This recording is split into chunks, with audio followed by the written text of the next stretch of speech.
기독교의 본질, 이 12번에 걸쳐서 갈라디아서를 생각을 해보시고 나중에 유튜브에서도 다시 한번 이렇게 보시면 복음이라고 하는 것, 그리스도인들의 삶이라고 하는 것이 이런 것이구나, 기독교의 본질이 이런 것이구나, 바울이 왜 이렇게 치열하게 로마서와 갈라디아서를 통해서 말씀을 증거했는가, 왜 기독교인들은 왜 로마서를 들으려고 하고 갈라디아서의 말씀을 선포하려고 하는가를 이해하게 되죠.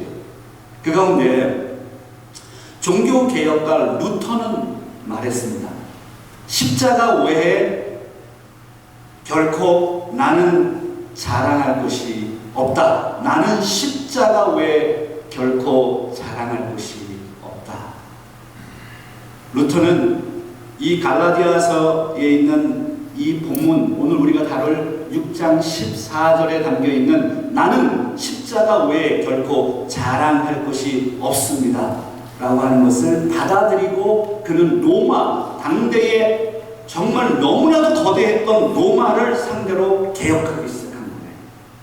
그래서 지금 우리가 개혁된 교회, 개혁교회에 우리가 몸담고 신앙생활을 하는 거죠. 그래서 세상의 전통과 세상의 욕망과 세상의 인간적인 노력을 부서뜨리고 우리는 오직 성경으로 돌아가서 성경적인 교회를 세우겠다라고 하는 그런 거룩한 욕망을 가지고 교회가 세워지는 것이죠. 그게 개신교회입니다. 그럼에도 불구하고 오늘날 개신교회가 타락하기 시작해서 오늘날 다시 제2의 종교개혁이 일어나야 할 그런 시기가 바로 그런 시기에 우리는 살고 있는 것입니다. 그래서 오늘 갈라디아서를 마무리하면서 오늘 갈라디아서 6장 11절로 18절에 있는 이 말씀 가운데 본문의 의미를 잘 마지막으로 이해하는 게 중요할 것 같아요. 기독교의 본질이 담겨져 있습니다. 결론적으로 기독교의 본질이 무엇인지를 사도 바울이 말씀합니다. 그렇다면 우리가 갈라디아서를 마무리하면서 기독교의 본질이 무엇인지를 정확하게 이해하고 마무리 짓는 것이 중요할 것 같습니다. 그래서 오늘 이 본문 11절부터 18절에 있는 말씀 가운데 본문의 원 의미를 해석함에 있어서 세 가지 부분을 우리는 주목해야 된다고 생각합니다. 첫 번째는 바울이 직접 쓴 편지라고 하는 의미를 이해하는 것입니다. 11절에 있는 말씀인데요. 11절에 있는 말씀 우리 함께 읽어보겠습니다. 내 손으로 너희에게 이렇게 큰 글자로 쓴 것을 보라. 다시요. 내 손으로 너희에게 이렇게 큰 글자로 쓴 것을 보라. 바울이 직접 쓴 편지. 아니 그러면 다른 서신서들은 바울이 직접 쓰지 않았을까요? 여기서 직접 썼다는 말은 도대체 무엇일까요? 사실 사도 바울은 신약 성경의 27권 가운데 13권을 기록했습니다. 13권을 기록했을 때 사도 바울이 다 기록한 게 아닙니다. 대필자가 있었습니다. 왜 대필자를 사용했을까? 그리고 오늘 갈라디아서를 결론을 지면서 사도 바울은 큰 글자로 헬라어를 기록한 것, 헬라어로 크게 마지막으로 서명하듯이 기록을 하고 갈라디아서를 결론 짓습니다. 이것은 도대체 무엇을 의미하는 것일까요? 어떤 학자들이 그래서 사도 바울의 이 큰 글자에 대해서 이야기를 하는데, 먼저 사도 바울이 쓴 서신 가운데 나 바울은 친필로 문안하노니 라고 하는 문구가 나와 있는 서신서들이 있습니다. 고린도전서 16장 21절, 골로새서 4장 18절, 데살로니가후서 3장 17절, 빌레몬서 1장 19절, 그리고 갈라디아서 오늘 6장 11절. 그러니 무슨 의미냐 하면 사도 바울께서 서신을 기록할 때에 본인이 다 기록하지 않았다는 거죠. 사실은 그것은 1세기에 바로 성경을 기록한 그런 중요한 덕목 가운데 하나이기도 합니다. 그래서 어떤 학자들이 이렇게 이야기합니다. 아니다. 바울이 눈이 흐려서, 눈이 안 좋았잖아요. 눈이 안 좋아서 대필자를 사용하게 한 것이다. 아니다. 사도 바울이 필체가 좋지 않아서 대필자를 사용하게 한 것이다. 이렇게 해석하는 건 맞지가 않는 해석이에요. 사도 바울이 눈이 안 좋아서 필체가 안 좋아서 서신을 자기가 직접 쓰지 않은 게 아니고, 그래서 이 부분은 대부분 학자들은 어떻게 해석하느냐 하면 저도 그렇게 해석합니다. 이 큰 글자로 서명으로 맞추는 의미는 무엇이냐면 사도 바울이 이 갈라디아서를 마지막으로 결론 지으면서 내가 직접 이야기한 것이고 내가 직접 쓴 것이고 이것이 중요하다라고 하는 강조점을 이야기하는 것이다. 큰 글자. 사실 1세기에 성경을 기록할 때 여러분, 지금처럼 이렇게 인쇄 기술이 발달되어 있지 않잖아요. 당시에는 파피루스나 양피지에다가 기록을 했는데 이렇게 멋진 성경이 나올 수가 없죠. 그래서 그 두루마리에다가 글을 쓸 때에 이 사람이 진짜 쓴 거냐, 누가 대필해서 쓴 거냐는 굉장히 중요한 이슈입니다. 그래서 1세기 당시 사도 바울이 이 서신서를 쓸 때는 오히려 그 공공성 때문에 대필자를 앉혀놓고 사도 바울이 말을 하고 확인하고 쓰고 확인하고 쓰고 확인하고 쓰고 확인하고 쓰고 대필자를 사용하는 게 훨씬 더 공공성이 있는 것입니다.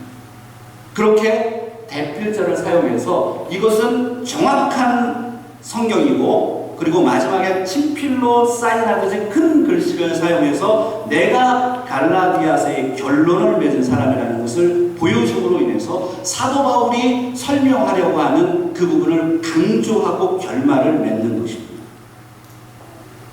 그러니 이 친필로 내가 큰 글자로 쓴다라고 하는 의미는 굉장히 중요한 의미를 담고 있습니다. 사도 바울의 메시지에 힘이 담겨져 있는 거죠. 두 번째, 오늘 본문에서 대적자들의 이중성을 확인하게 됩니다. 대적자들의 이중성은 갈라디아서 6장 12절로부터 13절에 나와 있는데요. 한번 같이 읽기를 원합니다. 무릇 육체의 욕망을 내려하는 자들이 억지로 너희에게 할례를 받게 함은 그들이 그리스도의 십자가로 말미암아 박해를 면하려 함뿐이라. 할례를 받은 그들이라도 스스로 율법은 지키지 아니하고 너희에게 할례를 받게 하려 하는 것은 그들이 너희의 육체로 자랑하려 함이라. 성도 여러분,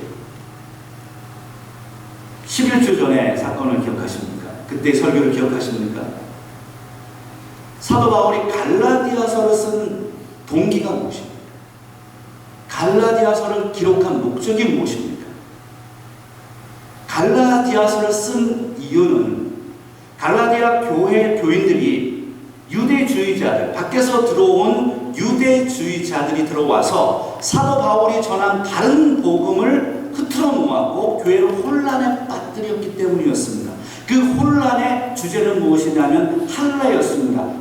바로 이방인들, 그 갈라디아, 지금의 튀르키예 지역에 있는 이방인들, 너희들이 구원을 받기 위해서는 믿음이 아니고 바로 할례를 받아서 구원을 받는다. 할례를 받아야 된다라고 유혹했기 때문입니다. 사도 바울은 절대로 그런 얘기를 한 적이 없습니다. 사도 바울은 할례에 대해서 얘기해 본 적이 없습니다. 구원은 오직 믿음으로만 받는다고 사도 바울은 그것을 전파했습니다. 그렇게 이신칭의를 증거했던 사도 바울이 세웠던 갈라디아 교회에 외부에서 모양만 그리스도인 척하는 사람들이 들어와서 교회를 혼란하게 만들었기 때문에 교인들이 그 말에 쏠리기 시작했고 넘어가기 시작했고 혼란에 빠져서 그 혼란을 정확하게 바른 복음으로 다시 회복하기 위해서 써야 되겠다 하고 쓴 서신이 갈라디아 서신이잖아요. 다시 한번 결론에서 이 부분을 얘기합니다. 바로 이중성을 가지고 있는 이 유대주의자들, 할례를 증거했던 이 유대주의자들, 그 유대주의자들은 사실은 이중성을 가지고 있는 가짜라는 거예요. 할례를 이야기하지만 자기들도 율법을 지키지 않는 자들이고 그냥 유대인들로부터 십자가를 증거하면 십자가를 증거한 것 때문에 욕 먹을까봐 그렇게 이중적인 생활을 하는 정말 사악한 무리가 바로 유대주의자다라는 것을 다시 결론 부분에 설명합니다. 유대주의자들이 얼마나 사악한지, 교회를 얼마나 시끄럽게 했는지, 교회를 얼마나 힘들게 했는지 다시 한번 정리를 하면서 마지막으로 이제 아주 중요한 부분을 다루겠습니다. 결론 부분으로 기독교의 본질을 다룹니다. 그 기독교의 본질은 무엇이냐면 바로 십자가 중심성입니다. 여러분 한번 같이 따라하면 좋겠습니다. 십자가 중심성. 다시요. 십자가 중심성. 갈라디아서 6장 14절을 같이 읽기로 원합니다.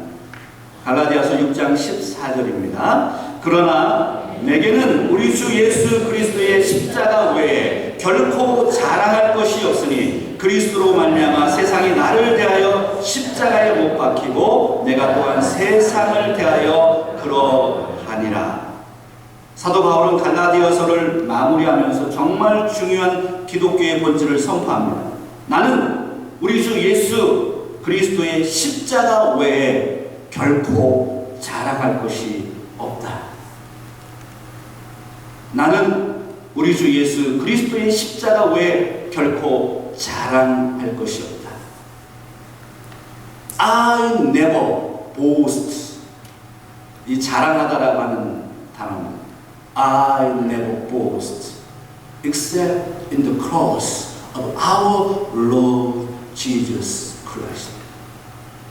우리 주 예수 그리스도 십자가 외에 나는 결코 자랑할 것이 없다. 이것이 사도 바울의 신학이었고요. 이 신학은 성경의 신학이고 이 신학을 제대로 깨달았던 인물이 바로 루터라고 하는 인물입니다.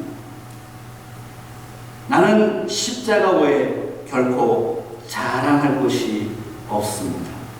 당시 로마는 구원은 바로 하나님의 은혜 플러스 인간의 선행으로 이루어진다고 가르쳤습니다. 그러나 사도 바울이 쓴 갈라디아서를 읽었던 루터는 깨닫습니다. 우리의 구원은 인간의 선행, 인간의 노력, 인간의 어떠한 착한 행위를 통해서 얻어지는 것이 아니고 오직 하나님의 은혜로 주어진 십자가를 통해서만 주어지는 것이구나라는 것을 깨닫고 그는 바로 종교 개혁을 일으키는 불씨가 된 것이죠. 그가 붙잡았던 성경은 로마서, 갈라디아서입니다. 그 가운데 갈라디아서 6장 14절에 있는 말씀. 나는 결코 십자가 외에 다른 것을 자랑하지 않겠습니다. 이 십자가 신학, 바울의 신학이고 우리가 따라가야 할 개혁 신학이죠. 이제 오늘 이 본문의 의미들을 좀 살펴봤다면 개혁 신학의 주제를 좀 살펴보고 이제 설교를 좀 정리해 가겠습니다. 오늘 본문을 통해서 개혁 신학의 주제가 담겨 있습니까? 예, 그렇습니다. 십자가와 새 창조에 대한 주제입니다. 여러분 한번 따라하면 좋겠습니다. 십자가와 새 창조. 재창조라고 표현합니다. 새 창조, 재창조. 십자가와 새 창조. 오늘 본문에 보면 14절과 15절에 있는 말씀인데요. 한 번만 더 읽기를 원합니다. 그러나 내게는 우리 주 예수 그리스도의 십자가 외에 결코 자랑할 것이 없으니 그리스도로 말미암아 세상이 나를 대하여 십자가에 못 박히고 내가 또한 세상을 대하여 그러하니라. 15절 할래나 무할래나 아무것도 아니로되 오직 새로 지으심을 받는 것만이 중요하다. 새롭게 창조되는 것이 중요하다.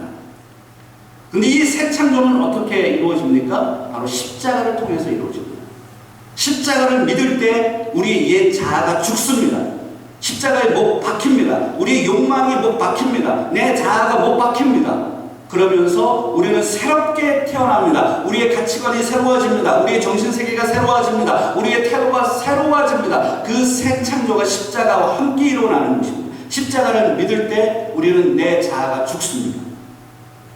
그래서 칼빈은 이런 이야기를 했어요. 종교개혁 가운데 루터와 더불어 칼빈은 너무 중요한 인물인데요. 칼빈이 그가 쓴 갈라디아서 주석에 이런 이야기를 했습니다. 여러분 한번 같이 읽으면 어떨까요? 예수님의 십자가 사건은 그리스도인들에게 옛 세상 질서의 종말을 가져왔다. 이러한 정의는 매우 중요한 정의입니다. 예수님의 십자가 사건은 도대체 무엇이냐? 예수님의 십자가의 사건은 우리 그리스도인들에게 옛 세상의 질서를 종말을 갖게 한 것이다. 내 과거의 패턴, 삶의 방향, 옛 세계관, 내 모든 것들, 내 자아들이 십자가의 사건을 통해서 우리는 사실 십자가에서 못 받고 새롭게 살아난 새 창조된 인물들이다. 그렇게 우리는 새로운 사람들이라는 거예요. 고린도후서 5장 17절에서 이 부분을 이렇게 설명하죠. 그래서 한번 같이 읽습니다. 그런즉 누구든지 그리스도 안에 있으면 새로운 피조물이라. 이전 것은 지나갔으니 보라 새 것이 되었도다. 할렐루야. 누구든지 그리스도 안에 있으면 새로운 피조물이다. 이전 것은 다 지나갔으니 이제 새로운 하나님의 사람들이라는 거예요. 사랑하는 여러분 새롭게 창조되었습니까? 새로운 하나님의 사람들입니까? 새로운 피조물로 살아가고 계십니까? 이럴 때는 아멘이 답인데요. 아멘도 한번 해보시면 좋겠습니다. 여러분들 새로운 피조물이십니까? 네. 제가 가끔 이렇게 물어보면 아유 왜 이렇게 강단에서 시키냐고 그러더라고요. 안 시키면 잘 알아서 할 텐데. 시키는 것도 재밌어요, 여러분. 농담이고요. 우리가 아멘으로 하라고 하는 거죠. 우리는 새로운 창조물이 되었다. 나는 새로운 창조물이다. 우리는 새롭게 살아가는 거예요. 자, 오늘 본문이 나와 어떤 연관성이 있는가? 나는 십자가 중심의 사람인가 아니면 여전히 나 중심의 사람인가를 묻습니다. 오늘 갈라디아서 6장 11절로 18절에 있는 말씀을 읽다 보면 우리에게 질문을 스스로 해야 됩니다. 이 본문이 나에게 무엇을 말씀하는가? 나는 이 말씀과 어떤 연관성이 있는가? 이 말씀은 너는 십자가의 신학을 가지고 살아가고 있느냐를 질문합니다. 여러분은 십자가의 신학을 가지고 계십니까? 십자가 안에서 살고 있습니까? 십자가 중심성의 사람들입니까? 아니면 나 중심의 사람입니까? 그래서 오늘 이 본문을 통해서 적용점, 마지막 갈라디아서의 적용점이 될 것 같아요. 마지막 갈라디아서의 적용점은 십자가를 자랑하라 라는 것입니다. 그러면 한번 같이 따라하면 좋겠습니다. 십자가를 자랑하라. 십자가를 자랑하라. 십자가를 자랑하십니까? 지금 무엇을 자랑하고 계십니까? 여러분은 지금 무엇을 자랑하고 계세요? 카카오 스토리에 여러분을 자랑합니까? 페이스북에 여러분의 막 좋은 맛있는 음식을 올리고 자랑합니까? 인스타그램에다가 자기의 멋진 사진을 딱 찍어가지고 올립니까? 제가 지금 세 가지 얘기했죠? 카카오 스토리, 카카오톡, 페이스북, 인스타그램. 이것을 카페인이라고 합니다. 그래서 요즘 신조어 가운데 카페인 우울증이라는 게 있습니다. 이것은 무엇이냐면 어떤 사람 우리 친구들 보면 막 멋진 데 가서 사진 찍고 찍어가지고 막 찾아서 올리고 맛있는 거 찍어서 올리고. 그런데 나는 상대적으로 어때 그걸 보면서 박탈감을 느끼는 거야. 나는 친구도 없고 어디 간 데도 없고 여행 간 데도 없고 먹은 것도 없고 근데 저 녀석은 맨날 맛있는 데 가서 먹고 사진 멋진 데 유럽에 가서 사진 찍고 나는 뭔가 상대적인 박탈감을 느낍니다. 그것이 바로 카페인 우울증입니다. 카페인 우울증이요. 상대랑 비교를 해봐요. 상대방은 자꾸 자랑하는데 난 자랑할 게 없는 거예요. 그러면서 이 SNS가 활발해지면서 나는 더 우울해지는 거예요. 어떤 사람은 더 우울해지는 거예요. 방 구석에만 있고 그러다 한국에서 지금 칼부림 나고 막 이러잖아. 사람들이 다 정신적으로 충격을 받고 나는 혼자 어떻게 살아가는가? 그러면 나도 다른 사람을 죽이고 그냥 가자! 찌르고요. 세상이 이렇게 변해나는 거예요. 카페인 우울증이요? 나는 막 자랑하고 싶다고요.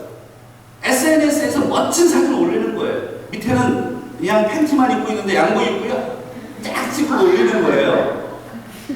그냥 그 사진만 보여. 그게 우리 인생을 평가합니까? 아니라니까요. 밑에는 팬티 입고 있는데. SNS가 우리 인생을 대변해요? SNS에다 뭐 자꾸 올려서 행복해한 것을 보여주고 싶어요. 난 행복해. 와, 난 이렇게 유럽에 여행 왔어. 나 되게 행복해. 맛있는 거 많이 먹어. 나 이렇게 행복해. 그거 보여주는 거예요? 그게 다예요?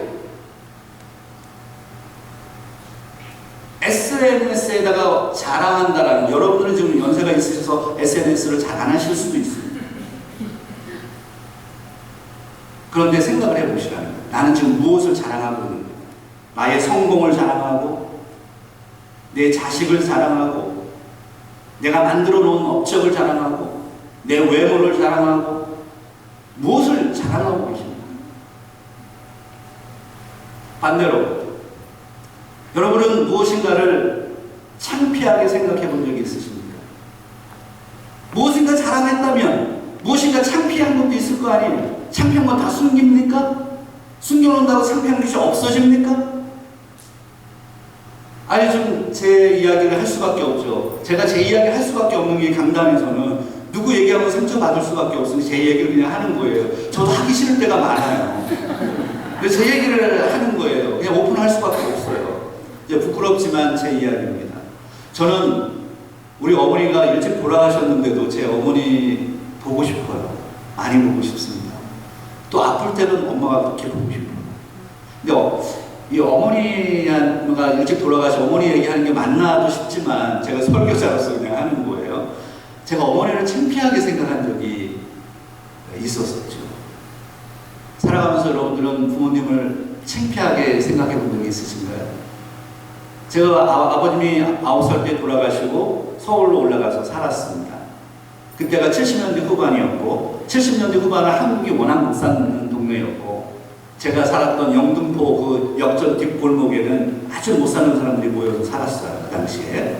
그곳에 저희들이 먹고 살아야 되니까 다 우리는 학생들이었고 제가 초등학생이었고 뭐 형들도 다 뭐 학생들이고 그러니까 돈 벌 사람이 없었어요. 어머니 혼자 정말 죽으라고 고생을 했는데 어머니가 시장에서 그 역전 그 근처의 시장에서 떡볶이하고 핫도그 장사를 하셨습니다. 저는 그게 그렇게 창피했어요. 왜 우리 엄마가 떡볶이 장사를 해야 될까? 왜 핫도그 장사를 해요? 그것도 왜 역전에서 해야 될까? 그게 너무나도 싫어가지고 제가 그 역전에 갔을까요? 안 갔을까요? 당연히 안 가죠. 엄마가 들어오면 기름 냄새가 막 찌들어 있는 냄새가 너무너무 싫은 거예요. 그런데 문제가 생겼어요. 그 문제가 뭐냐면 우리 아이들이 우리 어머니를 보고 어머니인 줄 아니까 학교에 와서 저한테 놀리는 거예요. 야, 용호야, 너네 엄마 떡볶이 팔더라? 핫도그 팔더라? 근데 그 이야기가 저는 너무나도 큰 충격이었어요. 그래서 제가 우리 어머니가 그 장사를 끝날 때까지 역전에 가본 적이 없습니다. 제가 창피하게 생각했어요. 제가 지금 반성하고 회개하고 그거 다 했습니다. 다 했기 때문에 여러분 앞에 지금 이렇게 얘기하는 거예요. 부끄러운 제 이야기예요. 엄마를 부끄러워. 지금 그렇게 하면 안 된다는 걸 제가 너무 잘 알고 철이 없었던 저의 모습이죠. 그런데 제가 당했다는 거 아니에요? 제 딸한테 당했어요. 아니, 제가 미국에 와서 우리 아이가 지금 다 커서 성장을 했습니다만 우리 딸 아이가 이거 들으면 안 돼요. 제발 저기 조사모 절대로 이 얘기 듣지 않도록 해주세요. 우리 딸 아이가 초등학생 때였는데 학교에 일이 있어서 제가 학교에 찾아가는 일이 있었어요. 근데 이게 학교 가는 게 그 당시는 되게 쉽지 않았어요. 영어를 또 충분히 할 수가 없었기 때문에. 근데 아무튼 아이를 만나러 갔는데 아이가 제 딸이 저를 보더니 막 도망가는 거예요. 그래서 깜짝 놀랐죠. 아니, 아빠를 봐서 와가지고 반갑게 뭐 허그를 하든지 하이 하든지 해야 되는데 도망을 가는 거예요, 학교에서. 얼마나 당황스러워요. 그래서 나중에 물어봤더니 아빠가 창피했대. 그래서 왜 창피해? 아빠가 그랬더니 백인들만 있는 곳대에 내 친구 다 백인인데 아빠가 동양인이라서 창피했대. 그래서 제가 깜짝 놀랐어요. 아, 이 녀석이 그런 아픔을 가지고 있구나. 아, 동양인? 아, 나는 한 번도 그런 생각을 안 했는데 이 아이는 동양인 아빠에 대한 그런 학교에서의 그런 창피하는구나, 나를. 그 생각이 딱 드니까 제가 학교를 안 가게 되는 거죠. 그 다음부터 저희 집사람이 주로 갔는데요. 그럼 아무튼 우리가 살면서 여러분, 자녀들이 부모를 창피해야 합니다. 막 뭘 창피해? 여러분, 외모가 막 창피해요? 뭐가 창피해요? 그걸 극복하지 않으면 안 돼. 크리스찬이라고 하는 것은요, 그 극복하는 거예요. 여러분, 우리 교회에 저는 그런 거 다 열어놓는 사람이에요. 누가 루즈를 입술에 안 바르고 눈에 바르고 왔다 해도 염려하지 마세요. 누가 뭐라 그러지 마. 루즈를 깨워서 물어서 먹어도 그냥 가만히 냅두라고요. 그냥 정신 상태가 또라이래요 지금. 그러니까 그 상태 그냥 가만히 냅두면 돼요. 근데 그걸 뭐 가르쳐 주려고 루즈를 여기다 바르는 거라 그렇게 하지 말라고요. 그러니 무슨 이야기를 제가 지금 하느냐 하면은, 우리가 그리스도인으로 산다라고 하는 의미가 도대체 무엇이냐 하면, 내 안에 있는 부끄러움을 다 끄집어내서 십자가에 못 박는 행위가 있어야 되는 거예요. 그 행위가 진짜 십자가를 사랑하는 거예요. 십자가가 의미가 있는 거예요. 십자가, 내 안에 있는 아주 썩어 빠진 그 냄새나는 것들을 끄집어내서 이것을 감춰두지 마시라고. 이것을 끄집어내서 십자가에서 못을 박는 순간 새로운 크리처가 생기기 시작하고 예수 그리스도의 성품으로 우리는 거듭나기 시작하는 겁니다. 감춰두면 안 됩니다. 내 창피함, 나는 창피한 존재, 나는 더 많은 창피한 존재, 나는 자랑거리가 없는 존재입니다. 뭘 자랑해요? 자랑할 거 하나도 없는 거예요. 창피한 게 뭐가 있어요? 우리끼리 얘기지만 창피할 게 뭐가 있어요? 다 얘기할 수 있어요. 그냥 그 모든 것들이 어디서 해결이 되느냐 하면 바로 십자가에서 해결이 되는 겁니다. 십자가가 왜 그렇게 위대해요? 내가 십자가를 자랑한다. 십자가를 자랑한다. 나는 결코 자랑할 것이 없는데 십자가만을 자랑하겠습니다. 그것이 바울의 신학이었고 바로 갈라디아서의 교인들에 대한 성경의 말씀이고 하나님의 말씀이고 바로 루터의 고백이고 칼빈의 고백이었고 바로 오늘날 저와 여러분들의 고백이 되어야 하는 것입니다. 그래서 오늘 갈라디아서를 정리를 하면서 카페인 우울증에서 벗어나시고 여러분의 안에 있는 자존감에서 벗어나시고 아주 적나라하게 밑에 있는 정말 나의 그 정말 내놓을 수 없는 수치스러움, 그 수치스러움을 십자가에다 못 박아버리시고 그리고 예수님의 십자가만 자랑하시고 여러분의 삶에 적용하시고 내 마음에 새겨놓으십시오. 바로 그것이 기독교의 본질입니다. 기도하겠습니다.